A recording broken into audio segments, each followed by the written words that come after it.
Hey guys, this is Comic Uno, and today I'm doing a review for Spider-Verse issue 1, and before I start talking about Spider-Verse, I just want to give you guys a couple updates. Of course, I have Comic Uno, episode 72, and that's the show where I review all the comics I read this week in one show, and here are those exclusive comics.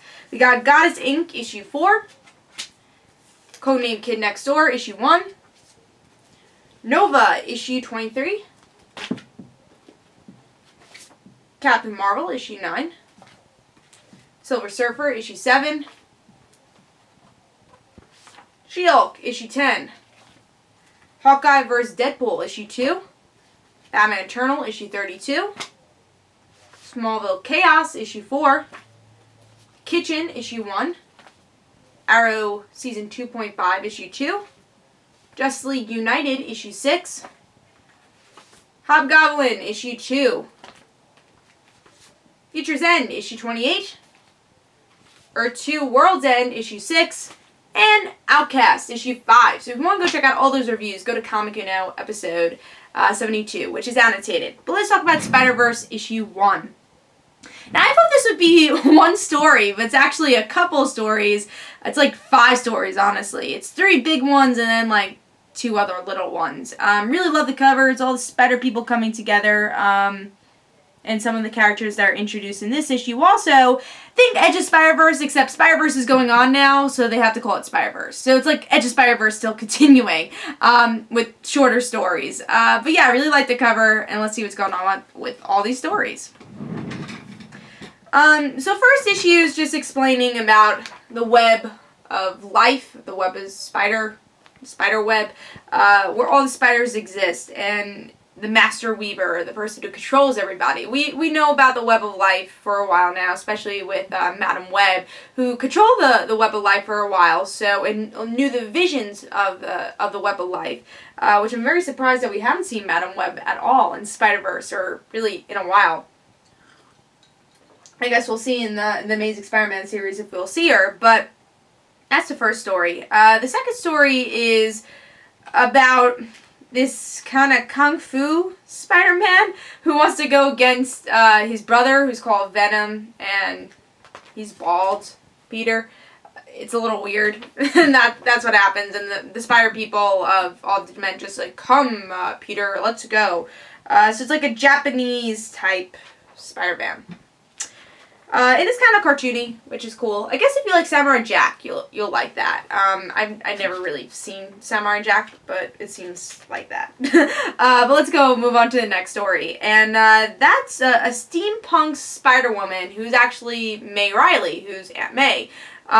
And she's tired of the way women are treated in 1895 in New York City, and she wants to be a hero. And she got bit by a spider who gave her powers, and she becomes a hero. And she uses her mechanic skills to build her costume and let the world know that women could do things. And I think that's pretty cool, and that's pretty much what goes on in that story. It's the introduction of her character. Then there's a smaller story with Spider-Man's late for a date, and it just shows that this Spider-Man is going to be late for his date because Morlun takes his spider totem. That's like a page story. Next story is the bigger one where we get to see Patty Parker, I think it is. Let me just make sure.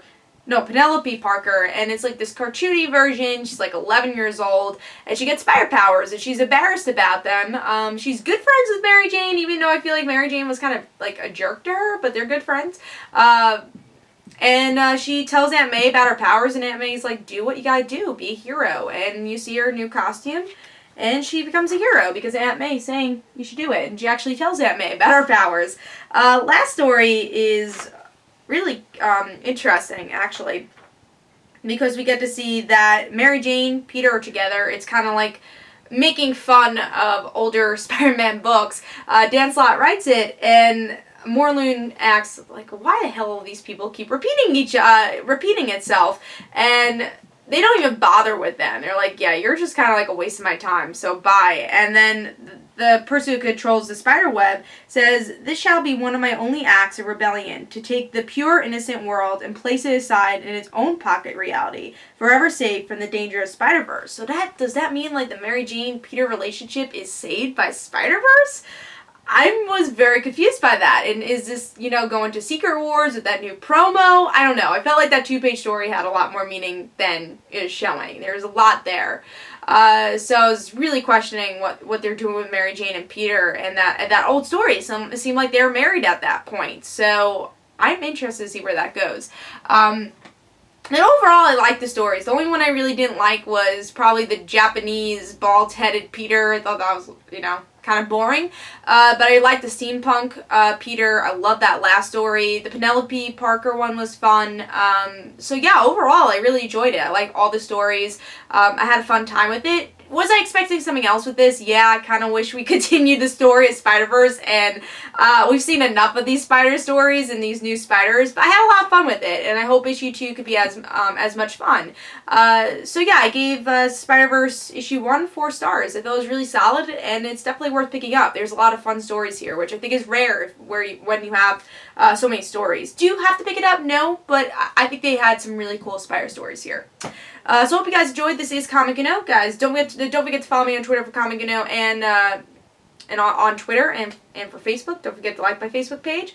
Also, in the description below, there are links for my comic book, Like Father Like Daughter, and don't forget to like the Facebook page for Like Father Like Daughter. And I'll see you guys later.